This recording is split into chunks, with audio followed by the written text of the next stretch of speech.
અમદાવાદ શહેરના સોલા સિવિલ હોસ્પિટલના ડોક્ટરો 26 દિવસના નવજાત શિશુ માટે દેવદૂત બન્યા છે અને તેને મોતના મુખમાંથી પાછો ખેંચી લાવ્યા છે. સોલા સિવિલ હોસ્પિટલના પીડિયાટ્રિક વોર્ડમાં સુરતથી સામાન્ય પરિવારનું એક દંપતી પોતાના 26 દિવસના નવજાત શિશુને શ્વાસ લેવામાં તકલીફ થતાં તબીબને બતાવવા માટે આવ્યું હતું. ડોક્ટર દ્વારા બાળકની સારવાર દરમિયાન માલુમ પડ્યું કે આ બાળકની શ્વાસ નળી નોર્મલ બાળકો કરતાં વધુ સાંકડી છે. આવું બહુ ઓછા લોકોમાં જોવા મળે છે. લગભગ 65,000 બાળકોમાંથી કોઈ એક બાળકને આવી તકલીફ જોવા મળે છે.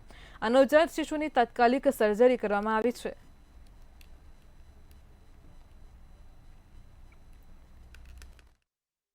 એ બાળકનો આગળ નેક્સ્ટ સ્ટેપ કઈ રીતે કરવો, કારણ કે સંકોચાયેલી નળીમાં તો આપણે એની પ્રમાણની ટ્રેક્યોસ્ટોમી ટ્યુબ બી ના રખાય. પછી અમે બાળકને ENT રેફરન્સ કર્યો. અમારા અહીંયાના ENT ડિપાર્ટમેન્ટે બી ખૂબ ધ્યાનથી આ બાળકને તપાસ્યું અને પછી એવું નક્કી કર્યું ટીમે કે જે સ્ટીનોટિક એરિયા છે, જે 2.5 સેન્ટીમીટરની સંકોચાયેલી નળી છે, એના નીચેના ભાગમાં આપણે ટ્યુબ રાખી દઈએ અને જેનાથી અત્યારે બાળક સર્વાઈવ કરે, કારણ કે અવળા નાના બાળકમાં એની ટ્રેક્યોપ્લાસ્ટી જેવી સર્જરી કરવા માટે એટલું કેપેબલ ના હોય.